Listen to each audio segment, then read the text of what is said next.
Nama mantan Gubernur Jakarta Anies Baswedan dijagokan kembali bertarung di Pilkada Jakarta November mendatang. Sejauh ini PKB dan PKS mendukung Anies sebagai bakal calon Gubernur Jakarta. Namun siapa pendampingnya masih jadi tanda tanya. Salah satu nama yang digadang-gadang adalah Kaisang Pangarep, putra bungsu Presiden Jokowi yang juga Ketua Umum Partai Solidaritas Indonesia (PSI). Kaisang mengakui jika dirinya maju di Pilgub Jakarta memilih berpasangan dengan Anies karena lebih realistis. Namun Kaisang juga menyebut tetap akan berkomunikasi dengan partai dan calon lain, termasuk Ridwan Kamil yang ia puji sebagai pemimpin yang baik. Kalau untuk disandingkan, ini kalau ini aja ya, ini kan saya belum bisa, saya juga kan belum dicalonkan juga. Dan kalau misalnya ngelihat survei ya paling realistis dengan Pak Anies. Tapi pandangan Mas Kaisang terhadap sosok RK dan sosok Anies itu seperti apa, Mas? Sama-sama baik, semuanya orang hebat. Pak Anies kan kemarin juga salah satu calon presiden juga. Saya suka nonton dulu Desa Anies, itu juga bagus. Pak RK juga cukup bagus, semua berkiprah di Jawa Barat. Jadi semuanya bagus, nggak ada masalah semua. Kita mah komunikasi dengan semuanya. Tak cuma PKB dan PKS, PDI Perjuangan juga melirik Anies Baswedan maju dalam Pilgub Jakarta. Anies mengaku intensif berkomunikasi dengan PDIP karena memiliki dasar yang sama untuk membangun Jakarta. Komunikasinya intensif dengan teman-teman di PDI Perjuangan dan kami menghargai sekali kepercayaan yang disampaikan. Kita menginginkan Jakarta yang maju, Jakarta yang setara, di mana yang lemah, yang kecil dibesarkan, yang lemah dikuatkan, dan itulah yang menjadi dasar kebersamaan. Namun di tengah gencarnya komunikasi politik, DPD PDIP Jakarta menolak wacana duet Anies Kaisang di Pilkada Jakarta. Ada wacana yang berkembang, Pak Anies akan diduetkan dengan Kaisang Pangarep. Kalau dari PDIP gimana, Pak? Ya, Pak. Soal sikap partai bukan saya. Pak, tapi kalau dari... Tetapi secara pribadi, ya tidak usahlah mengulangi tragedi-tragedi Pilpres di Jakarta gitu aja. Pak, tapi kalau untuk Jakarta, Pak, siapa Pak calon yang sekiranya nanti akan diusung dari PDIP, Pak? Enggak, nanti kita tunggu proses dari Dewan Pimpinan Pusat. Ya. UKK sampai mana, Pak? Apa sudah ini, Pak? Menunggu aja dulu. Meski wacana duet Anies Kaisang santer, PKB masih membuka kemungkinan membangun koalisi dengan partai lain. Mas Anies masih tinggi, artinya potensi untuk ada dinamis untuk bangun koalisi partai itu sangat mungkin.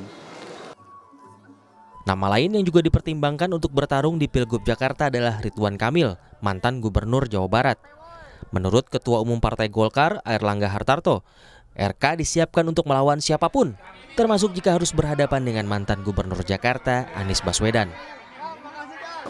Ya, itu masih kita pelajari seluruhnya. Untuk mengajak Ridwan Kamil ke Jakarta tuh kira-kira gimana, Pak? Ya, itu masih kita menunggu hasil survei. Pak, muncul teori bahwa Pak RK ini disiapkan di Jakarta untuk melawan Pak Anies. Sementara Pak Anies sendiri kemungkinan besar akan maju. Berarti RK benar Pak disiapkan untuk melawan Pak Anies? Ya, pokoknya RK dipersiapkan untuk melawan siapapun lawannya. Berdasarkan peraturan KPU, syarat pencalonan di Pilkada Jakarta adalah partai atau gabungan partai pengusung memiliki 20% kursi di DPRD atau 25% suara sah dalam pemilu DPRD terakhir. Kalau melihat hasil pemilu legislatif 2024, PKS memperoleh 18 kursi di DPRD Jakarta, PDIP 15 kursi, Gerindra 14 kursi, Nasdem 11 kursi, hingga P3 yang memiliki 1 kursi. Artinya, partai politik harus berkoalisi untuk mengusung pasangan calon di Pilkada Jakarta. Apakah duet Anies Kaisang akan terwujud di Pilgub Jakarta?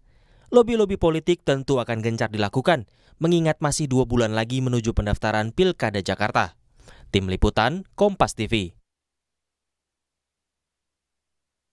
Seperti apa peluang duet Anies Kaisang di Pilgub Jakarta? Kita bahas bersama Syaiful Huda, Wakil Sekjen PKB, Sheryl Tanzil, Ketua DPP PSI, lalu ada Gun-Gun Herianto, Direktur Eksekutif The Political Literacy. Selamat malam, Mas Syaiful Huda, Mbak Sheryl, juga Mas Gun-Gun. Ya, selamat malam semuanya, halo. Selamat malam. Saya ke Mas Huda dulu. Kalau terakhir kan PKB ya masih normatif bahwa setiap warga negara punya hak yang sama, Mas Anies juga demikian. Tapi dengan Mas Anies punya track record pernah disebut di Pilpres sebagai antitesa Pak Jokowi, mungkinkah maju dengan putranya Pak Jokowi, Mas Huda? Belum ada diskusi sih, tapi setahu saya Mbak Sheryl, teman-teman koalisi Kim kan sudah menyiapkan Kang Ridwan Kamil ya. Artinya secara irisan politik dan chemistry politik dan secara pada konteks pertarungan, saya masih ragu isu terkait dengan yang muncul 2 hari ini memasangkan Kaisang dengan Mas Anies. Oke, keraguan-raguannya lebih besar di mana sih, Mas Huda? Ya tentu kalau teman-teman koalisi Indonesia Maju misalnya menyiapkan Ridwan Kamil, saya kira yang paling tepat menurut saya untuk Kaisang dengan Kang Ridwan Kamil. Oke, nah kalau di PSI sendiri gimana untuk proyeksi duet dengan Mas Anies ini mungkin atau enggak sih, Mbak Sheryl? Terakhir Mas Kaisang bilang bahwa yang paling realistis kalau dari survei elektabilitas ya Pak Anies.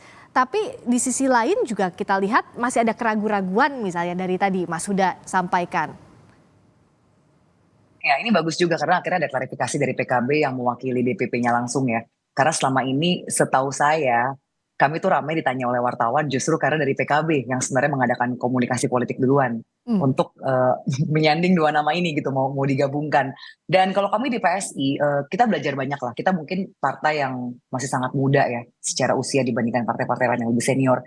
Kita belajar banyak bagaimana komunikasi PSI selama ini ke belakang. Kita mau sekarang membuat PSI ini lebih santun lagi, lebih ceria lagi. Kita mau menggandeng lebih banyak lagi orang dan membuka peluang-peluang apapun itu yang terbaik untuk masyarakat. Jadi ketika isu santer Anies dipasangkan dengan Kaisang, tentunya Mas Ketum, Mas Kaisang menyambut dengan baik ya. Karena memang secara survei on paper, Pak Anies itu kan cukup tinggi suaranya. Mungkin yang paling tinggi di DKI saat ini. Popularitasnya juga bagus. Saya rasa ini gestur politik yang sangat baik dari Ketum kami. Ketika ada tawaran seperti itu, kita membuka diri tentunya sambil melihat dinamika politik dan bagaimana perkembangan di akar rumput. Saya selalu tekankan akar rumput dan konstituen PSI. Dan kalau orang banyak misalnya pengamat-pengamat mengatakan ini nggak bisa lah seperti minyak dan air. Tapi ya banyak orang yang bilang politik itu kan cair ya. Juga komunikasi itu harus selalu dibuka bukan hanya dengan 1-2 parpol tapi semua parpol. Dan saya rasa Mas Kaisang ini punya pertimbangan-pertimbangan yang sangat bijak. Dia punya keluarga dengan insight mungkin yang melebihi orang-orang lain insight-nya gitu ya. Dan pastinya Mas Kaisang juga bukan orang yang duduk di menara gading. Makanya beliau tuh rajin sekali turun ke bawah, belusukan dan itu juga yang selalu artinya apakah memang Kaisang yang saat ini tuh firm akan diajukan PSI, nama paling kuat yang akan diajukan untuk maju Pilkada Jakarta? Sebenarnya untuk Pilkada DKI, kita kan punya ketua Des Pilkada untuk DKI ya. Saat ini masih menjaring nama-nama kok. Bahkan kita juga masih menunggu kalau ada nama-nama yang dimasukkan ke PSI. Jadi kita memang belum pada titik akhir. Dan Sekjen kami, Raja Juli Antoni juga sudah menyatakan bahwa tunggu Agustus. Kan masih ada waktu yang cukup panjang untuk melihat bagaimana chemistry, bagaimana komunikasi politiknya, seperti itu. Oke, nah kalau Kang Gun membacanya gimana sih peluang di Pilkada Jakarta? Kita tahu di sini nggak ada yang bisa maju sendirian, jadi harus ada kawan koalisi. Kalau kita lihat di Pilpres kemarin namanya Mas Anies juga banyak jadi perbincangan, bahkan punya efek elektoral untuk PKB, untuk Nasdem. Kalau Kang Gun melihat proyeksinya di Pilkada Jakarta ini gimana peluangnya? Oke, nama Pak Anies itu memang salah satu magnet elektoral ya di Pilkada DKI. Makanya wajar kalau banyak partai berkehendak untuk kemudian mengusung, ya bukan hanya mendukung tapi mengusung Anies Baswedan dalam proses kandidasi menuju Pilkada di DKJ. Ada 4 faktor yang pasti menjadi pertimbangan. Pertama itu elektabilitas ya. Bagaimanapun ini tidak bisa dinafikan, partai kemudian tertarik. Kemudian yang kedua nanti pasti akan mempertimbangkan aspek kompetitor. Siapa yang akan kemudian diproyeksikan, misalnya betulkah Koalisi Indonesia Maju mau memajukan nama Ridwan Kamil? Ya tentu ini juga aksi-reaksi ya dalam konteks konfigurasi kandidat. Kemudian yang ketiga momentum, seperti PDIP kan.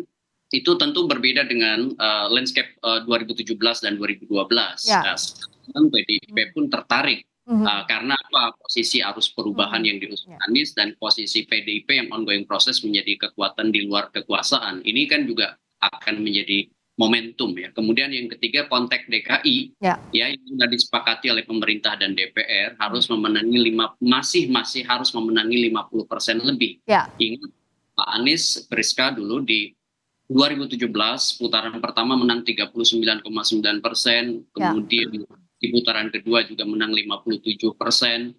Ya, ini tentu menjadi basis atau baseline dalam konteks perhitungan potensi mengusung Anies di DKI. Nah, yang menarik juga kalau bicara soal siapa nanti yang akan jadi wakilnya. Karena kan secara aturan ya Mas Anies nggak mungkin jadi wakil gubernur, pasti majunya jadi calon gubernur.